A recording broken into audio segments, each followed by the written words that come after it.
الحمد لله نحمده ونستعينه ونستغفره ونؤمن به ونتوكل عليه ونعوذ بالله من شرور أنفسنا ومن سيئات أعمالنا من يهده الله فلا مضل له ومن يضلل فلا هادي له ونشهد أن لا إله إلا الله وحده لا شريك له ونشهد أن سيدنا محمدًا عبده ورسوله صلى الله عليه وعلى آله وأصحابه وبارك وسلم تسليمًا كثيرًا أما بعد فأعوذ بالله من الشيطان الرجيم بسم الله الرحمن الرحيم يا أيها الذين آمنوا ادخلوا في السلم كافة ولا تتبعوا خطوات الشيطان إنه لكم عدو مبين وقال رسول الله صلى الله عليه وسلم يا معشر الشباب من استطاع منكم الباءة فليتزوج فإنه أغض للبصر وأحصن للفرج ومن لم يستطع فعليه بالصوم فإنه له وجاء او كما قال علیہ الصلاۃ والسلام۔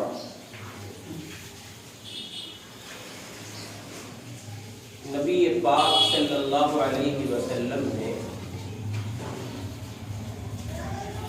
امت کے نوجوانوں کو مخاطب کرتے ہوئے ارشاد فرمایا یا معشر الشباب، اے نوجوانوں کی جماعت، من استطاع منکم الباءۃ فلیتزوج، جو شخص بھی تم میں سے جماع یعنی نکاح اور اس کے موجبات و لوازمات، مہر اور نان و نفقہ اس سے مراد ہے، اس کی طاقت رکھتا ہو، جو شخص تم میں سے نکاح کے بعد کی زندگی کی ضروریات کے خرچے کو برداشت کرنے کی طاقت رکھتا ہو، حضور پاک فرماتے ہیں فلیتزوج، اس کو نکاح کرنا چاہیے۔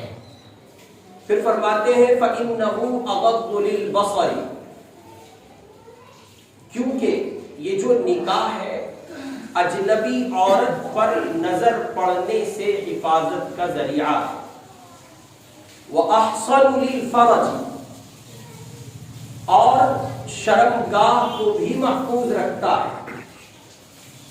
پھر آگے حضور نے فرمایا وَمَنْ لَمْ يَسْتَطِعْ فَعَلَيْهِ بِالصَّوْمِ، اور جو بندہ اس کی طاقت نہ رکھتا ہو کہ وہ نکاح کرے گا اور نکاح کے بعد کے جو اخراجات ہیں، مہر ہے، بیوی کے اپنی ضروریات زندگی ہے، اس کے اخراجات کو برداشت نہیں کر پائے گا، سرور کائنات حضرت محمد الرسول اللہ صلی اللہ علیہ وسلم فرماتے ہیں کہ جو بندہ اس کی طاقت نہ رکھتا ہو اور وہ نکاح کے زمانے کو پہنچ چکا ہے، حضور فرماتے ہیں اسے چاہیے کہ روزہ رکھے،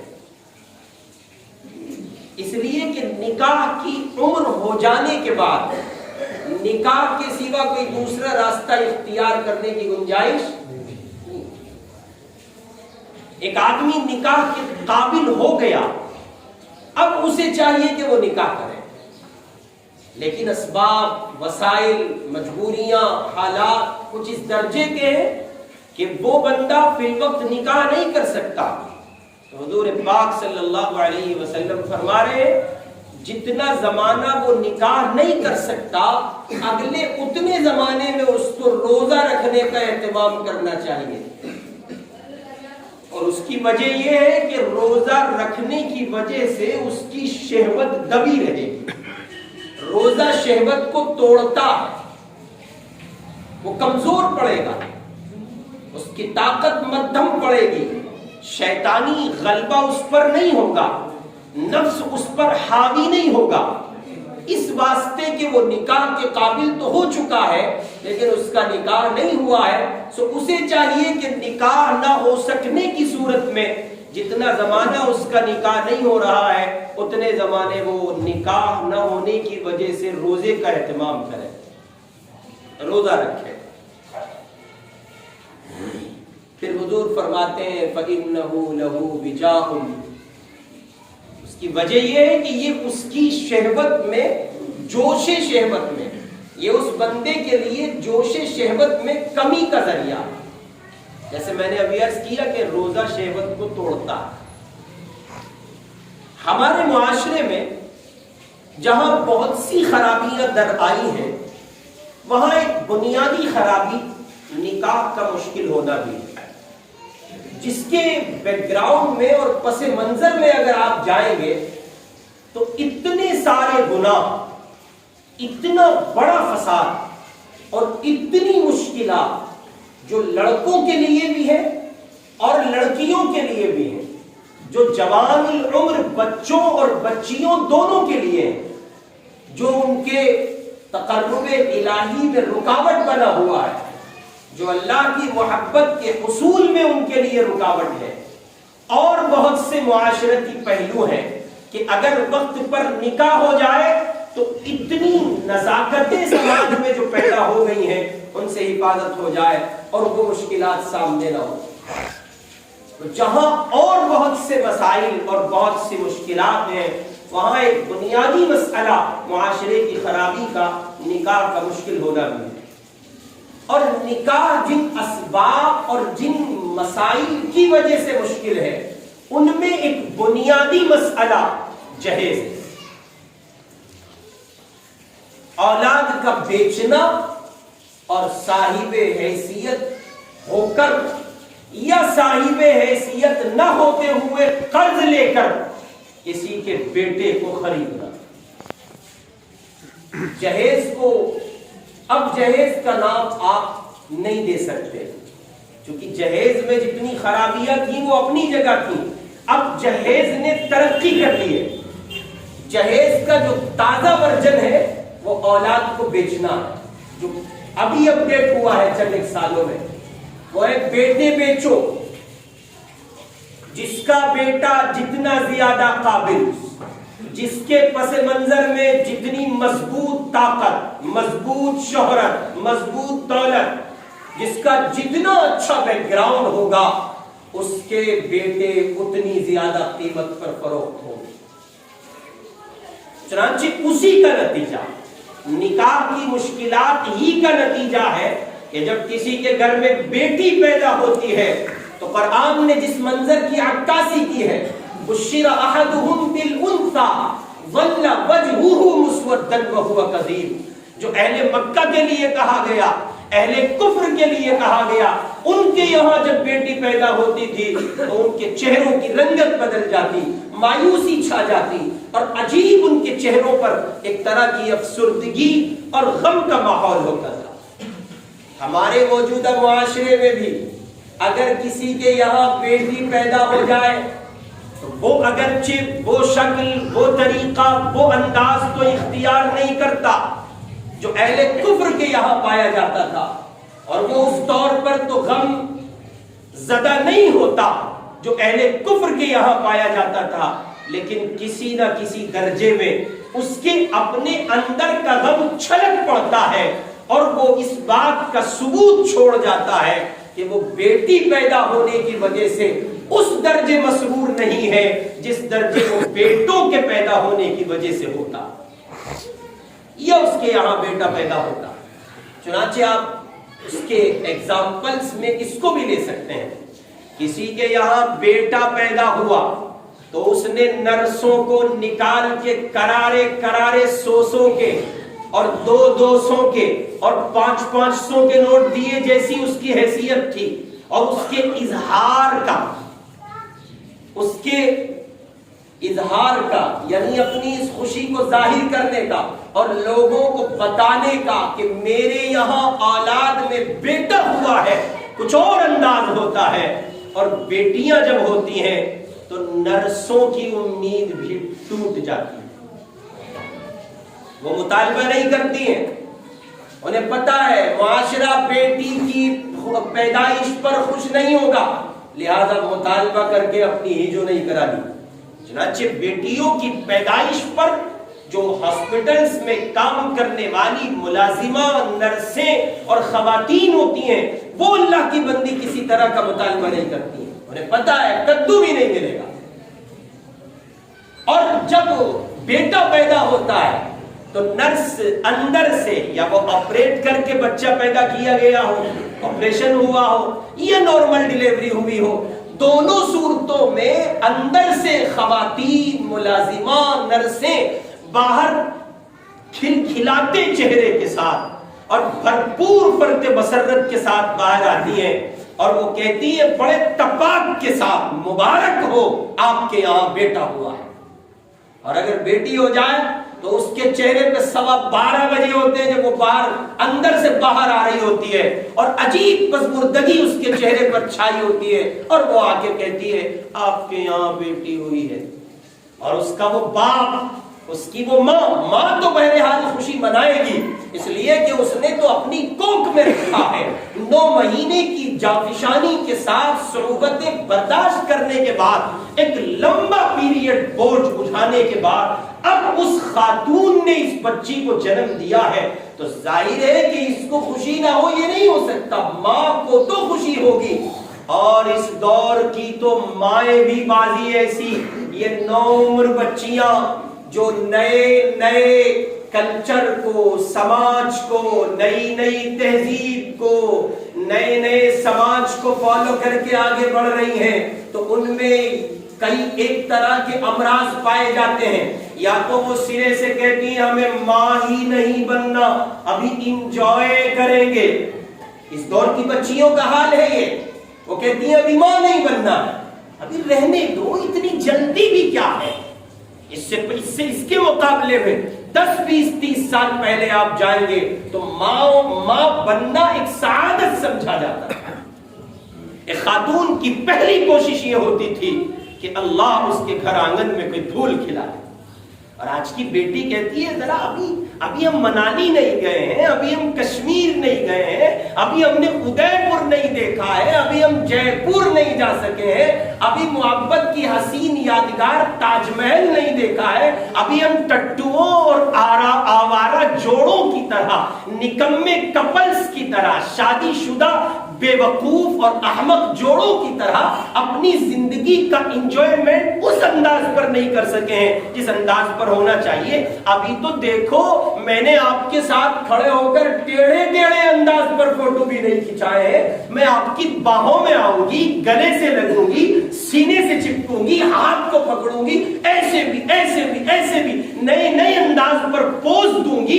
پھر اس کے بعد کبھی سوچیں گے جب یہ سارا کھیل ختم ہو جائے گا، پھر میں کہیں جا کے اچھی لگوں گی کہ میں امی بن رہی ہوں۔ سوچیں اس دور کی بیٹیوں کی، اور ظاہر ہے کہ ایسی منحوس، ایسی نامعقول اور فضول سوچ کی مالک جو بیٹیاں ہیں، ان کی زندگیوں میں بہار نہیں آتی۔ ان کے خصم، ان کے شوہر، ان کے پپو ان کو اسی انداز پر بیوی کے طور پر نہیں، وہ اسی انداز پر ان کو لے کے چلتے ہیں جیسے ایک کپل، ایک لڑکا ایک بوائے فرینڈ اپنی گرل فرینڈ کے ساتھ زندگی گزار رہا ہوتا ہے۔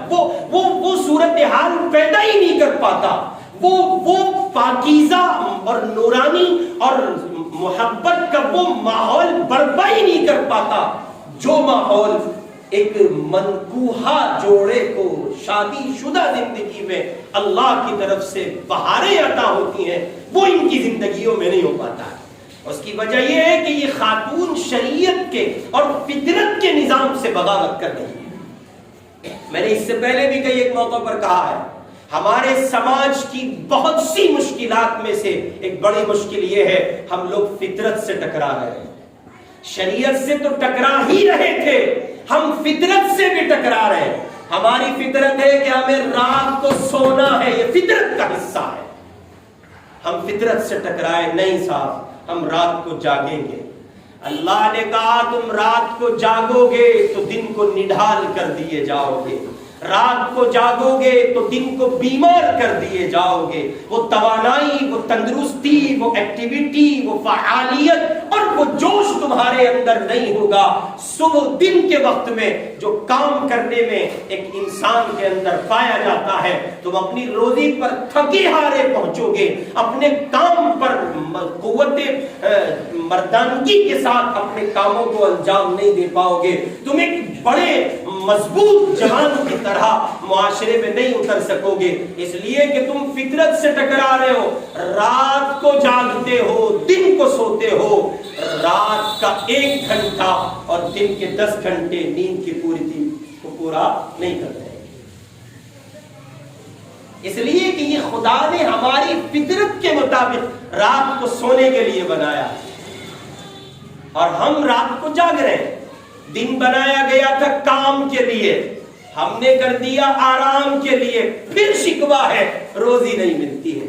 جو لائن میں نہیں ہوتا اسے نہیں دیا جاتا، جو لائن میں نہیں ہوتا اسے نہیں دیا جاتا، ملتا اسی کو ہے جو لائن میں کھڑا ہے۔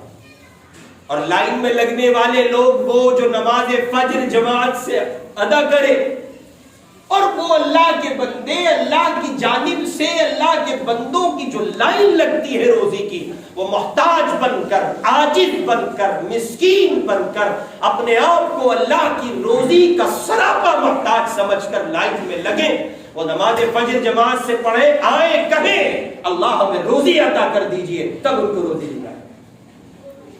غرض یہ کہ بات بہت آگے نکل گئی، میں عرض کر رہا تھا کہ مسلم معاشرے میں جتنے مسائل، فسادات، بے راہ روی اور معاشرے کے سکون کے غارت ہونے کے لیے وجود میں آئے ہیں یا ہم نے ان کو پیدا کیے ہیں، ان میں سے ایک بنیادی مسئلہ، بنیادی سبب نکاح کا مشکل ہونا، اور پھر نکاح کے مشکلات کی وجہ جہیز کا سلسلہ، اس کو میرے اپنے جملوں میں آپ دہرائیں تو اولاد بیچنے کا سلسلہ، اور پھر اولاد بیچنے میں بھی جس کا بیٹا جتنا زیادہ قابل ہے اس کے پیسے اتنے لگے۔ کہیں کہیں تو ایسا ہوتا ہے کہ ماں باپ اس نظریے پر زندگی گزارتے ہیں کہ انہیں کوئی مضبوط سمدھیانہ مل جائے، کہیں کہیں ایسا بھی دیکھنے کو مل رہا ہے کہ لڑکا ہی اپنے بھکاری ہونے کا ثبوت فراہم کیے پھرتا ہے، کوئی ایسا مضبوط رشتہ ملے جو ذرا مضبوط لوگ، ہاں مضبوط لوگ۔ اب وہ مضبوط لوگ سے مراد اس کا جو پس منظر ہوتا ہے، جو بیک گراؤنڈ، جو خاکہ، جو نظریہ وہ اپنے دل اور دماغ کی دنیا میں سجاتا ہے، وہ ہوتا ہے کہ سسرال سے کچھ مال ملے، دولت ملے۔ کیوں؟ خود تو کچھ کر نہیں سکتے، انہوں نے بھی حرام کی کھانی ہے، ان کے باپ نے بھی حرام کی کھائی ہے، دوسروں کے مال پر نظر رکھ کر حرام ہی کا تو کھانا ہوا۔ یہ بھی بیچارے ابا ہی کے طرز عمل پر زندگی گزاریں گے، جیسے ابا ان کے مستقل ننیال سے لیتے رہے تو انہوں نے باپ کو لیتے ہوئے دیکھا ہے، تو بیٹا باپ کی روش پر چلے گا۔ یہ معاشرے کا عام طرز زندگی ہے، اللہ میری آپ کی سب کی حفاظت فرماتا۔ پھر کچھ لوگ اور اس سے آگے بڑھے، کچھ تو اس انداز پر آئے کہ انہوں نے باہر کے لوگوں کو ذریعہ بنا کر یہ بات کہی۔ مثال کے طور پر انہوں نے کسی آدمی کو فریق ثالث کے طور پر بیچ میں ڈالا کہ فلاں صاحب کے گھر میں بچی ہے، ذرا آپ بات کریں۔ تو جہیز لینے اور اولاد بیچنے والوں کی کیٹیگری الگ الگ ہے۔ بعض لوگ تو اس طور پر کہ وہ دیندار کہلاتے ہیں، تو وہ اپنی دینداری کا جو بھرم ہے، دینداری کا جو خول ہے، اسے کسی صورت ضائع نہیں ہونے دینا چاہتے، تو وہ کیا کرتے ہیں، جو بچولیاں ہیں، حضرت بچولیا، وہ ان کو ذریعہ بناتے ہیں، ان کو ٹارگٹ کرتے ہیں، ان سے کہتے ہیں دیکھو لوگ ہمارے جوڑ توڑ کے ہونے چاہیے۔ آپ کیا سمجھتے ہیں لفظ جوڑ توڑ میں شرافت مانگ رہا ہے؟ آپ کیا سمجھتے ہیں لفظ جوڑ توڑ میں علم مانگ رہا ہے؟ نہیں، یہ قارون کے خزانے کا مطالبہ سلیقے سے کر رہا ہے۔ پھر اس نے کہا ذرا خاندانی ہو، آپ کیا سمجھتے ہیں لفظ خاندانی کے پس منظر میں یہ علم اور تدبر اور حوصلہ اور سنجیدگی اور شعور اور شرافت چاہتا ہے؟ ہرگز نہیں. یہ اللہ کا بندہ خاندانی پس منظر میں وجاہت چاہتا ہے، اس سمدھیانے کے ذریعے محلے میں اپنی دھاک بٹھانا چاہتا ہے. یہ ان لوگوں سے ہم منسلک ہونا چاہتا ہے جو پہلے سے دادا ہو، بڑے ہو، پاورفل لوگ ہو. یہ بھی ان سے جڑ کر اپنی جھوٹی شان و شوکت کا اظہار کرنا چاہتا ہے. چنانچہ جوڑ توڑ کے رشتہ دار مانگے گئے اور جہیز کا مطالبہ تو نہیں کیا گیا بے شرموں کی طرح، لیکن سلیقے سے کہا گیا دیکھنا جوڑ توڑ کے لوگ ہوں، خاندانی ہو، ہاں ہم کوئی اٹھائے گرے تو نہیں ہے، کبھی آپ ایسے ہی کسی آدمی کو ملا دیں ہم سے. اچھا ٹھیک ہے. یہ تو ہو گئی شرفاء کی کیٹیگری. ایک ہمارے یہاں اس سے نیچے کے لوگ ہیں، وہ کہتے ہیں بھیا کچھ ہے بھی نہیں، یہ ایسے لا کے ملا دیا تم نے. اب حضرت بچولیا، اس میں بھی بہت ساری قسمیں ہیں، بچولیوں میں بھی بڑا فرق ہے ان کم وقتوں کا. جو بچولیے پن کو پروفیشنل انداز دے چکے ہیں، یہ ان کے لیے کہا ہے میں نے بیڑا غرق ہونا، ہر ایک کے لیے نہیں. کسی کی بیٹی کو کسی کے بیٹے سے منسلک کرانا، دو خاندانوں کو ایک کرنا انتہائی بڑا عمل ہے، بے پناہ برکتوں اور ثواب کا عمل ہے. لیکن جب بچولیا بھی منحوس اسکوٹی کی نیت لیے پھر رہا ہو، پھر یہ نہیں، یہ عمل کار ثواب نہیں ہو سکتا. پھر اس عمل کے بارے میں نہیں کہا جا سکتا کہ اللہ اسے نوازے گا. اور ہاں اس بچولیا کے بارے میں بھی نہیں کہا جا سکتا جو رشتے اس لیے جڑوا رہا ہے کہ میری برادری میں پوزیشن بن جائے گی. ایسے لوگوں کے بارے میں بھی نہیں کہا جا سکتا. نہیں، یہ تو ایک نیکی کا کام ہے. میاں ایسے انداز پر رشتے جڑوائے جاتے کہ ادھر رشتہ جڑوا دیا گیا، دو گھر جڑ گئے، کون تھا پتہ نہیں، کس نے ایک کیا نہیں معلوم. ایک اللہ کا بندہ تھا جو دو لوگوں کو ایک کرا کے چلا گیا. وہ تو بچولی شاید لڑکوں اور لڑکیوں کے، یعنی اس جوڑے کے فوٹو اتنے نہ کھینچے جتنے اس بکاؤ مال کے کھینچتے ہیں آگے بڑھ بڑھ کے. یہ ہے حضرت ٹٹو جنہوں نے ملوایا ہے دو خاندان. یہ اس سے زیادہ کچھ نہیں ہے. کیا کہیں گے آپ؟ انہوں نے اس کو باقاعدہ کاروبار کی شکل دی. اس میں ذرا آگے بڑھیں گے تو کچھ خالائیں مارکیٹ میں گھوم رہی ہیں، کچھ پھپھو گھوم رہی ہیں، کچھ چچی گھوم رہی ہیں، اور منحوس کہیں کی کم وقت اتنے سارے فوٹو رکھتی ہیں وہ زمین میں دفن کیوں نہ ہو جائیں اس عمل کو کرنے سے پہلے. وہ اتنے فوٹو رکھتی ہیں اور ایسے لے جا کے میز پہ ڈال دیتی ہیں. یہ ساری بچیاں ہیں، سب بچیاں اویلیبل ہیں. تم کاروبار کرتی ہو، تم رشتے کو دھندا بناتی ہو، تم کسی کی بیٹی کی آبرو کا سودا کرتی ہو، اور پھر نتیجہ یہ ہوتا ہے کہ ان کے دکھائے فوٹوز کے نتیجے میں کسی کی بیٹی کی فیس بک پر نمائش ہو رہی ہو. اکھاڑ پھینکو معاشرے کے ان ذلیل انسانوں سے، معاشرے کو پاک کرو، ورنہ اللہ کی قسم یہ اولادوں کے بیچنے کا سلسلہ اسی طرح چلتا رہے گا. کچھ لوگ ہوتے ہیں جو بالکل کپڑے اتار دیتے ہیں، بے شرموں کے پھوپا چچا خالو کا. وہ کہتے ہیں ہاں بھائی کیا دلا رہا ہے یہ بتا.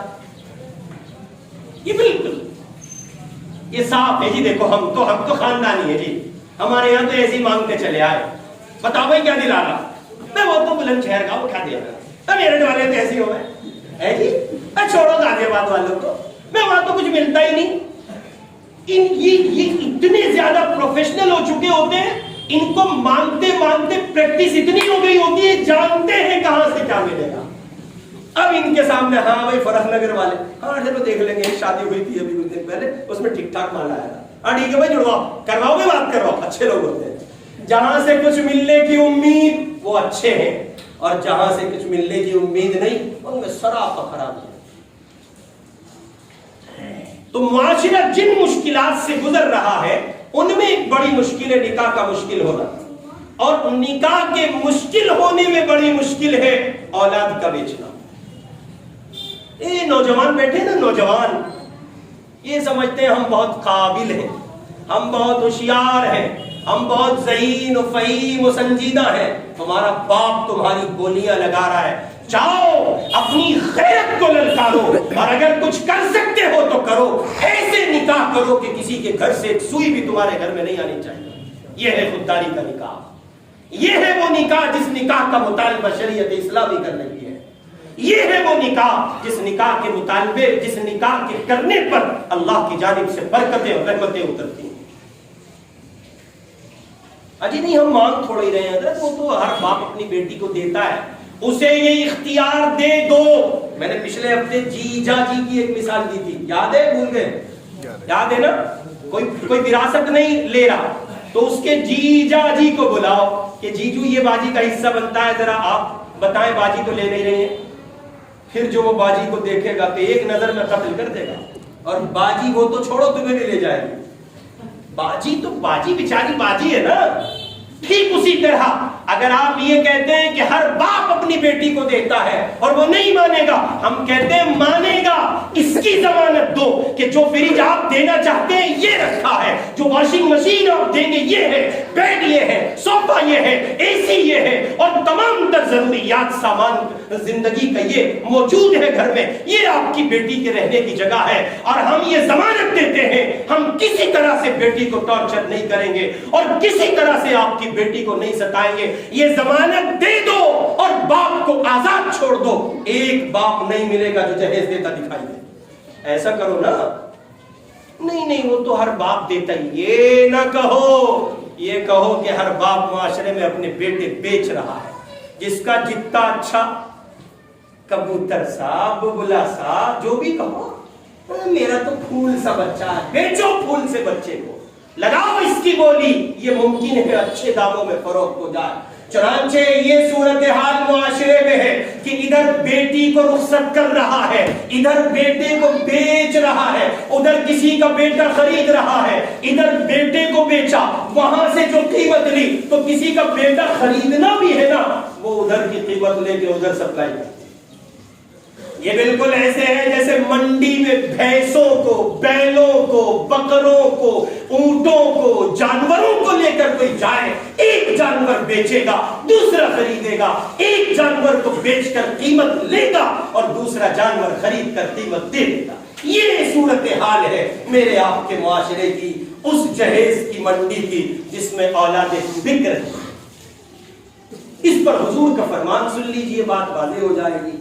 عن انس رضی اللہ عنہ عن النبی صلی اللہ علیہ وسلم من تزوج امرأة لعزها لم يزده اللہ الا ذلا۔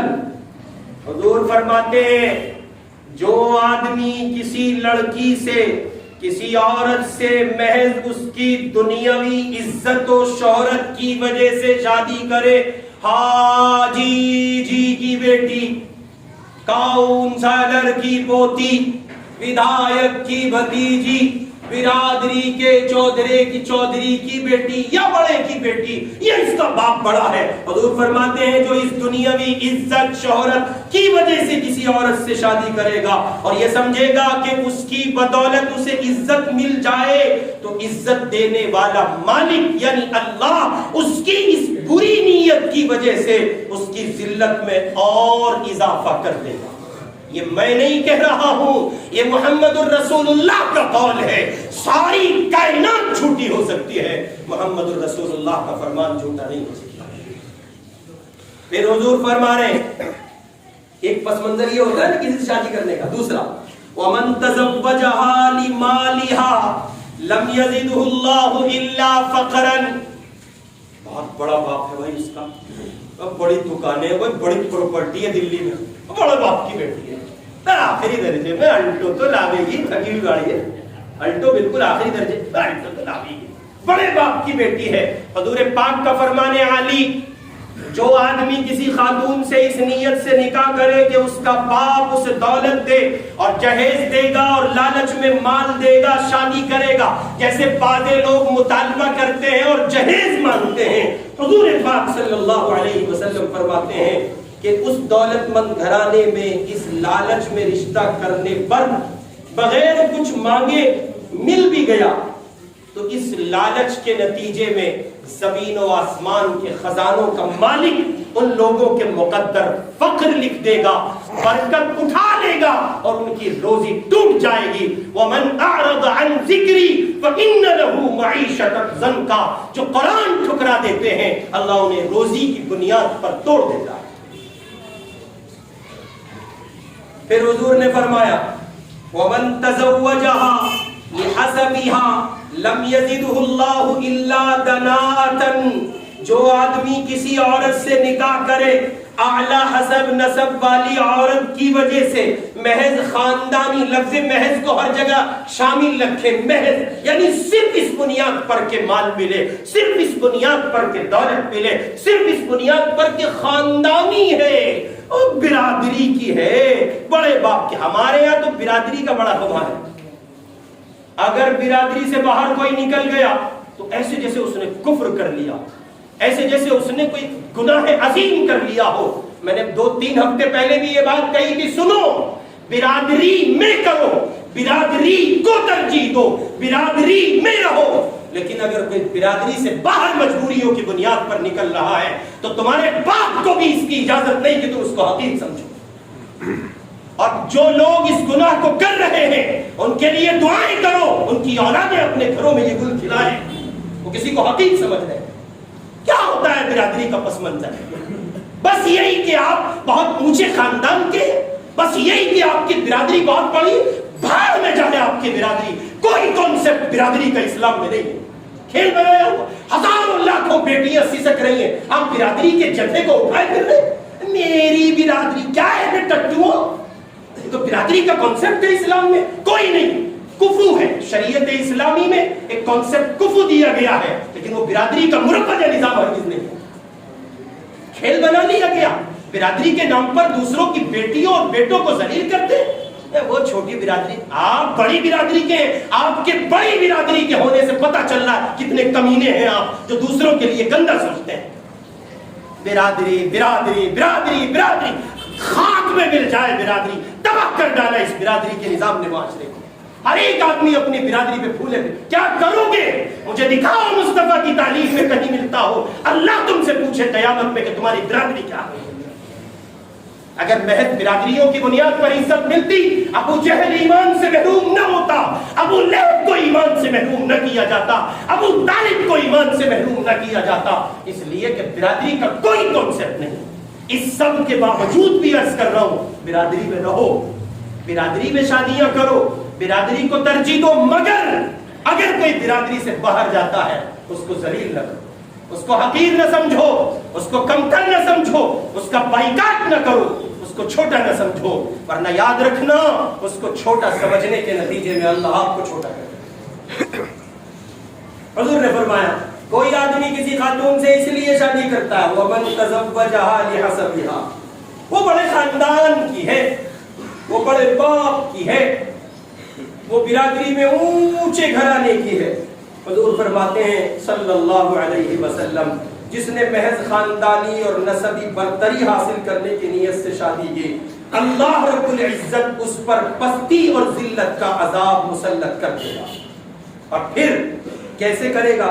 جس کے نتیجے میں وہ شخص اپنی بیوی کا غلام، ساری دنیا کے ابا ایک بات کہہ رہے ہیں، ساری دنیا کے ابا ایک بات کہہ رہے، اجی مولانا ہاں جی بتاؤ کیا بات ہے، دیکھنا ہمارے لوٹنے کے لیے کچھ کر دو، کوئی تعویذ دے دو، سسرال کا ہو کے رہ گیا، بیوی کا ہو کے رہ گیا، روتا پھر رہا ہے باپ بھی، روتی پھر رہی ہے ماں بھی، روتے پھر رہے بھیا بھی۔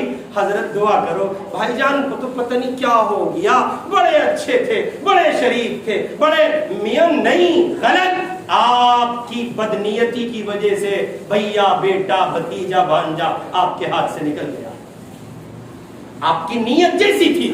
چنانچہ جو لوگ خاندانی برتری کی بنیاد پر نکاح کرتے ہیں اللہ پاک ان کی بیویوں کے ذریعے ان کو غلام بنا لیتا ہے۔ چنانچہ ایسے شوہروں کو آپ دیکھو وہ اپنے حجرے عروسی کے طواف کرتے ہوئے آپ کو دکھائی دیں گے، دائیں بائیں آگے پیچھے، صرف اور صرف وہ بیوی کے دائیں بائیں گھومتے رہتے ہیں، اور لوگ یہ سمجھتے ہیں کہ صاحب یہ بیوی کو بڑا سب رسپیکٹ کرتا ہے۔ پھر وہ ہے کیا، وہ وجہ کیا ہے جس کی بنیاد پر نکاح کرنا چاہیے؟ حضور پاک صلی اللہ علیہ وسلم نے فرمایا جو آدمی دین کی بنیاد پر نکاح کرے گا اللہ اسے عزتیں عطا کرے گا۔ لہذا مال، شہرت، خاندانی پس منظر اس کی اپنی کوئی حیثیت نہیں ہے، لہذا نوجوانوں آپ سے مخاطب ہوں، آپ کے اباؤں سے بات کر کے تو کوئی فائدہ نہیں ہے، آپ کی اماؤں کو سنا کے تو کوئی فائدہ نہیں ہے، بس نوجوانوں سے مخاطب ہوں، نوجوان بیٹے اور بیٹیوں، بہنوں اور بھائیوں سے مخاطب ہوں۔ اگر کچھ کر سکتے ہو تو یہ کرو، مثالی نکاح کرو، بغیر جہیز کا نکاح کرو۔ اپنے باپ سے کہہ دو کہ وہ تمہیں بیچ نہیں پائے گا، اپنی ماں سے کہہ دو وہ تمہاری بولی نہیں لگا پائے گی، تم اپنے آپ کو منڈی کے بکروں کی طرح فروخت نہیں کرو گے۔ تم اس کا عہد کرو، یہ عزم کرو، ایک سوئی بھی کسی دوسرے کے گھر سے لے کے اپنے گھر میں لانے کو حرام سمجھو۔ اور اگر آپ نے ایسا نکاح کر لیا تو مال مقدر کا ہے۔ مال کائے کا ہے جی؟ مال کائے کا ہے جی؟ مال مقدر کا ہے۔ اللہ برکتیں فرمائے گا۔ وآخر دعوانا ان الحمدللہ رب العالمین۔ اس ویڈیو کو لائک کریں، کمنٹ باکس میں دعاؤں سے نوازیں، چینل کو سبسکرائب کریں، صدقہ جاریہ کی نیت سے شیئر بھی کر دیں۔